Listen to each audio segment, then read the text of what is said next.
Good afternoon, students.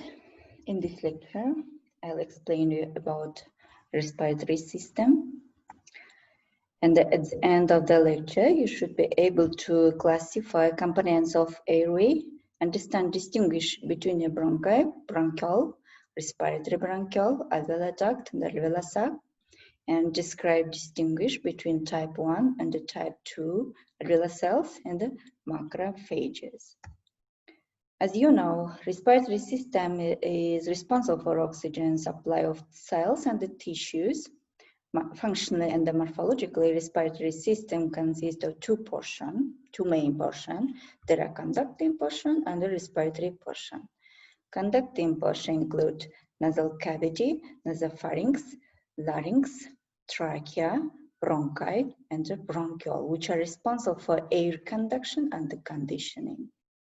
Respiratory portion include respiratory bronchiole, then alveolar duct, then alveolar sac with alveoli. This part of respiratory system responsible for gas exchange. Let's describe one by one. We said that conducting portion starts from the nasal cavity. Example, this is the sagittal section of nasal cavity. We can see here that nasal cavity divided into two parts. There are vestibule part and the nasal fossa. Nasal fossa also divided into two regions, olfactory region, this blue one, and the respiratory region. Factor in the respiratory region. Vestibule part, this is external dilated part which lined by the skin. If you remember, was skin covered by the stratified squamous keratinized epithelium. That's why vestibule parts also covered by the stratified squamous keratinized epithelium, which has hair follicles visible here, and the sebaceous glands also present here. A vestibule part filter out particulate material from inspired air. And respiratory region, this is the largest part of respiratory nasal fossa. It moistens, warms, and filters air, lined by respiratory mucosa, which consists of respiratory epithelium. This is, I hope you remember, this type of epithelium, and lined by the lamina propria. What is it? Respiratory epithelium. Morphological respiratory epithelium is pseudostratified ciliated columnar epithelium. Remember, pseudostratified ciliated columnar epithelium, or we can say respiratory epithelium, because many parts of the respiratory system, many organs lined by this type of epithelium. That's why we can say respiratory epithelium. But morphologically, remember, this is a pseudo-stratified ciliated columnar epithelium. And this epithelium is lined by the lamina propria. Respiratory epithelium, and this represents five main types of cell. The most abundant of them, columnar ciliated cell. Why columnar? Because column-like cells, and at the apical part we can see cilia. Look, this is apical part, this is a basal part of cells, and at the apical part of columnar ciliated cells present cilia. And the basal part contains nuclei, oval nuclei. Another group of cells, this is a goblet cell. Between columnar ciliated cell, we can see goblet cell. Numerous has expanded apical part, contain mucin, and the basal cell also here present. Basal cell usually located near basal membrane. Example, this line is basal membrane, and near basal membrane we can see group of basal cells. They are stem cells and progenitor cells, which are responsible for regeneration. Another type of cells, Kuczynski cells, few cells contain secretory granules. These are dark dots are secretory granules. And they are cell neuroendocrine cells. secrete serotonin and calcitonin, which regulate local function of this cell. And the last type of cell, brush cell. This is brush cell, and we can see difference between both of them. Brush cell and the columnar ciliated cells are column-like cells, but we can see difference between them. If columnar ciliated cells, the apical part of columnar ciliated cell presents cilia, in brush cell there are present microvilli, and a few.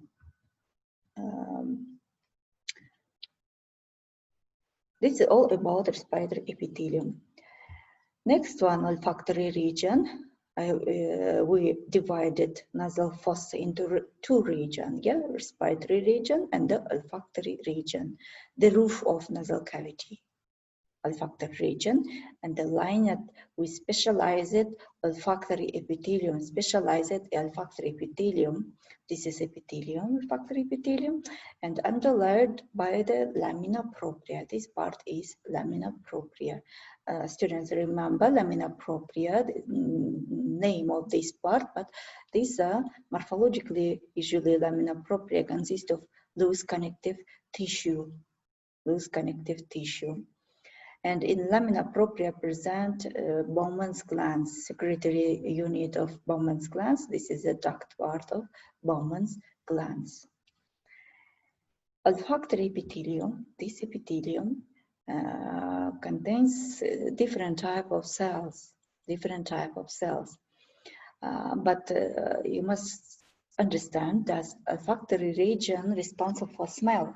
That's why there must be present special receptor cells which responsible for smell. Example, these yellow cells are, we can say, receptor cells. Morphologically, they are bipolar neurons because they have two processes. That's why bipolar neurons. One of them dendrites, another one axon. Or another name of this cell, olfactory cells. That's why we can say receptor cells, olfactory cells, or bipolar neurons. And the dendrites have long cilia. They are cilia.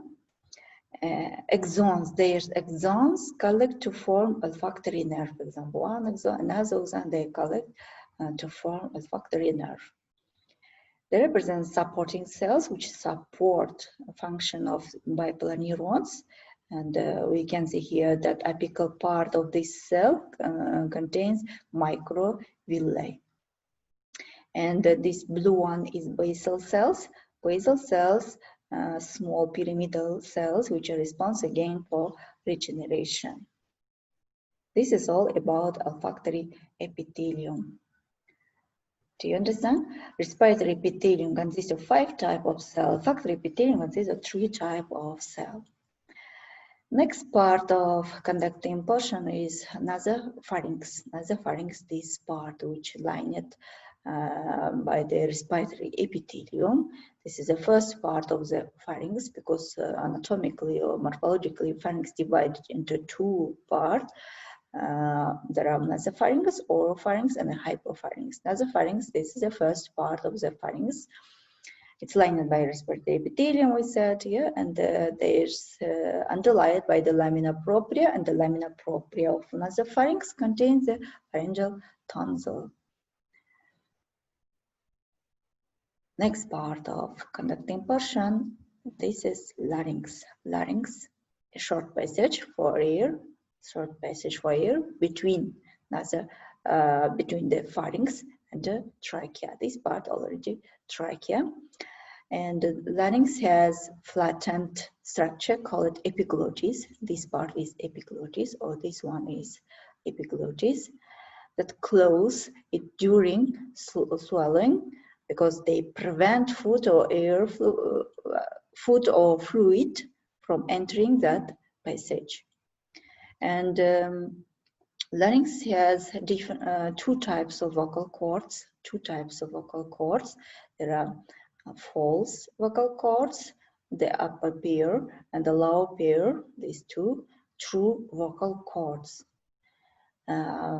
False vocal cords, we said that this is the upper pair. They protect larynx from foreign bodies. covered by respiratory epithelium. But true vocal cords, these two, they're responsible for sound production or for phonation and lined by stratified squamous non-keratinized epithelium. That's why we can see mucosa of the larynx lined by two different epithelium. Only true vocal cords lined by stratified squamous non-keratinized epithelium. Another part of mucosa lined by the respiratory epithelium or pseudostratified ciliated columnar epithelium. Trachea, this part, this one is larynx. Cartilage in trachea, cartilaginous tube extending from the lower part of the larynx and ends by dividing into two main bronchi, right and the left bronchi, or we can see two main bronchi. And this is a cross section of the trachea. We can see in the cross section, in this section, we can see that wall of the trachea consists of 4 layers from inside to outside. Example, innermost layer is mucosa, then submucosa, then cartilaginous layer, and the adventition. What is mucosa? Because of this part, example, this is the lumen of the trachea, and this part is mucosa. Mucosa layer lined by the respiratory epithelium. Cilia is visible. Cilia are visible here. That's why we can see that mucosa lined by respiratory epithelium. And this epithelium underlined by the lamina propria. Lamina propria, if we remember, this is the loose connective tissue, which consists of fibers. That's why stained by the eosine into pink color. This part is submucosa. You can see here tracheal glands or mixed glands, seromucous glands or mixed glands, or simply you can see tracheal glands. Another next layer, cartilaginous layer, dense connective tissue visible here, and this is a hyaline cartilage. So you can see cartilage layer contain from 16 to 20 C-shaped rings of hyaline cartilage. C-shape, remember. And adventitia outermost layer, this is again connective tissue which bind trachea to surrounding structures. This is all about trachea. And in this slide you can see bronchial tree. We said that trachea divided into two main bronchi, right and the left bronchi, or we can say main bronchi or primary bronchi or principal bronchi. There are synonyms, which divided into secondary bronchi divided into tertiary bronchi, and then bronchioles, terminal bronchioles, respiratory bronchioles, then alveolar sac, alveolar ducts are visible. Let's talk about primary bronchi. Also, we can say extrapulmonary bronchi. Morphological structure of the primary bronchi generally are same with trachea, but they represent some differences. Yeah, they are identical to trachea, but diameter smaller than trachea. Diameter of the primary bronchi is smaller than trachea, and the wall of the primary bronchi thinner than wall of the trachea. This is cross section of primary bronchi. And cartilage in primary bronchi, they form irregular plates. This is a cartilage. A blue one is a cartilage, irregular plates. If you remember, on the wall of trachea, cartilage layer like C-shape, but on cartilage on the wall primary bronchi like irregular plates. This is also difference between the trachea and the primary bronchi. And the smooth muscle on the wall of the trachea located posteriorly, means posterior part contains smooth muscle cells, because cartilage C-shaped cartilage connected to each other by the smooth muscle cells. But on the wall of primary bronchi, smooth muscle cells located between lamina propria and the submucosa as two distinct layers. This is also difference between trachea and the extrapulmonary bronchi. Intrapulmonary bronchi means this is a secondary bronchi, tertiary bronchi, or we can say also synonyms,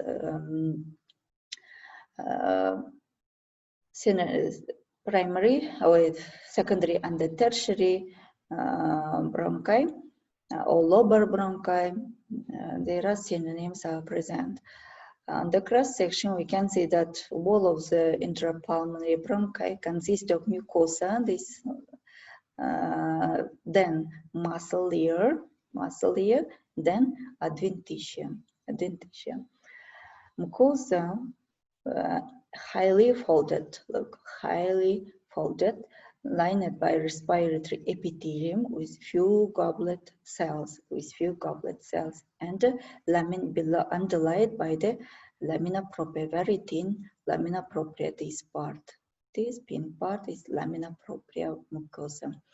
Muscle layer, this red one is muscle layer, spirally arranged, smooth muscle fibers are present in this layer, and adventitia. Adventitia is a connective tissue containing hyaline cartilage. This is a cartilage. And the mucus and the serous glands and the lymphatic nodules. In this slide, you can see distinguish between trachea, morphologically different between trachea and the intrapulmonary bronchi, because we said that structure of extrapulmonary bronchi generally are same with trachea. That's why let's compare trachea with the intrapulmonary bronchi. Lumen of the trachea wider, but lumen of intrapulmonary bronchi narrower. Both of them lined by respiratory epithelium, but there are difference between the cartilage. In trachea cartilage single C-shape, in intrapulmonary bronchi irregular plates. And the wall of the trachea flattened posterior, because if you remember, we said that in the posterior part they represent smooth muscle cells. And in intrapulmonary bronchial wall, circular. Submucosa present on trachea but absent in intrapulmonary bronchi. Mucous glands locate on the wall of trachea and submucosa, but on the wall of intrapulmonary bronchi, mucous glands locate between cartilage plates. Goblet cells more frequent in trachea, but less frequent in intrapulmonary bronchi. This is a difference, morphological difference between trachea and the intrapulmonary bronchi. And let's compare intrapulmonary bronchi with bronchiole, because intrapulmonary bronchi, and this is a secondary, tertiary bronchi, which divided into bronchiole. Lumen of intrapulmonary bronchi wider, but bronchiole narrower. Respiratory epithelium present in intrapulmonary bronchi, but bronchiole lined by columna, then lower columna, and cuboidal epithelium. It depends from the diameter of the bronchi. If diameter of bronchiole, bronchiole. If diameter of bronchiole less, means they are lined by the cuboidal epithelium. Cartilage present less irregular plates on the wall of intrapulmonary bronchi, but cartilage absent in the wall of the bronchiole. Smooth muscles, less development in intrapulmonary bronchi, but well developed in bronchiole. Mucous glands present in intrapulmonary bronchi, but bronchiole they're absent. The bronchiole absent mucous glands. Goblet cells more frequent in intrapulmonary bronchi, but fewer or absent. For example, near respiratory bronchiole or on the wall of terminal bronchiole, usually goblet cells are absent. Terminal bronchi divided into respiratory bronchioles, as well as compared morphological difference between terminal bronchiole and the respiratory bronchiole. This is terminal bronchiole. This one is respiratory bronchiole. This is a gene. And mucosa of the terminal bronchiole lined by the simple cuboidal epithelium. There are also present clara cells and the ciliated cells present but absent alveoli. On the wall of terminal bronchial, always, not usual, always absent alveoli. But on the wall of respiratory bronchial, alveoli present. This is one of the main difference between terminal and respiratory bronchial example. This is the alveoli, and here we can see also alveoli. Alveoli lined by the simple squamous epithelium. That's why we can see mucosal respiratory bronchial lined by cuboidal and by squamous epithelium, because alveoli present. And this alveoli consists of type 1 alveolar cells. Bands of smooth muscle present. This is example bands of smooth muscle. This is also bands of smooth muscle cells. Potentially supported by the elastic fibers in terminal bronchi and by the Claris cells, and respiratory bronchial potentially supported by the elastic fibers, Claris cells, and there are also one difference, type 2 alveolar cells present, which can produce surfactant. This is the difference between terminal and respiratory bronchial.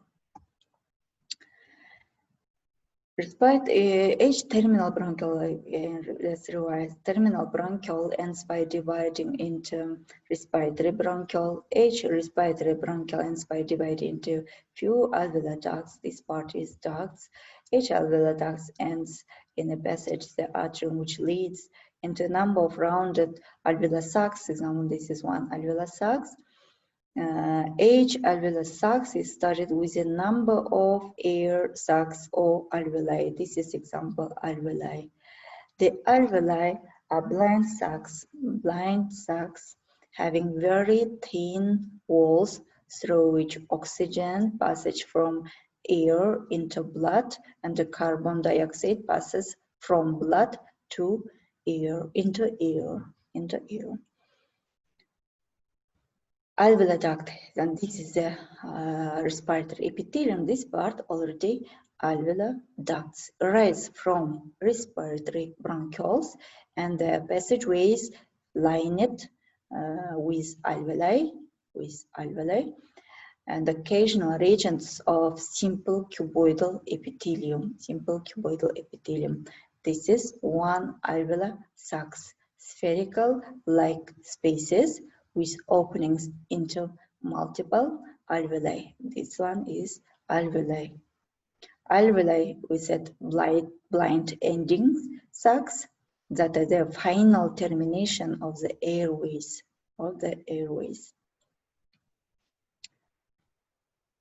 This is we can see here alveoli.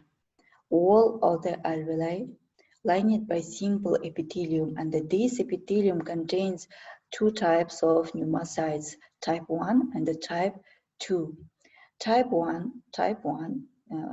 this one, flattened simple squamous epithelial cells. Gas exchange occurs through these cells, and this one is capillaries. This is type 1 pneumocytes, and the gas exchange occurs through these cells. So we can see the main function of the type 1 cells, gas exchange. Type 2, dome-shaped cuboidal epithelial cells that project into the lumen. They secrete surfactant that covers the alveolar surface and reduce surface tension. Also here present macrophages or dust cells. Functional macrophages, of course, same, and they are large dark cells within alveoli that engulf dust particles, bacteria, and other pathogens. These three group of cells present on the wall of the alveoli. Summary. I hope you understand components of airway. We divided respiratory system function and morphological into two portions, conducting portion and the respiratory portion, which include nose, nasopharynx, larynx, trachea, bronchi, and the bronchial, alveolar ducts, alveolar sacs, and alveoli. And also, I think you understood distinguish between the bronchi, bronchiole, between terminal and respiratory bronchiole, alveolar ducts, and the alveolar sacs. If you forgot, you can look the presence of cartilage and the smooth muscle cell and the type of epithelium. And also, I hope you understood the difference between the type 1 pneumocyte, type 2 pneumocytes, and macrophages. We said that type 1 are flattened epithelial cells, which are responsible for gas exchange, and they also have a flattened nuclei. Type 2 dome-shaped cells, they contain surfactant, they produce surfactant, which reduce surface tension, and the macrophages or dust cells, which locate on the alveolar surface and which can engulf bacteria, engulf dust particles, and etc.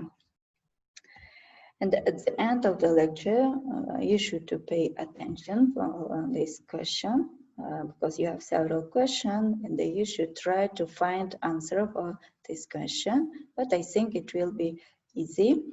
Which parts here consider the conducting portion of the respiratory tree? Try to find here. And then the second question, what kind of epithelium do terminal bronchioles contain? Do they contain smooth muscle? And also, you should try to give answer for this question. And thank you for your attention. Goodbye. See you.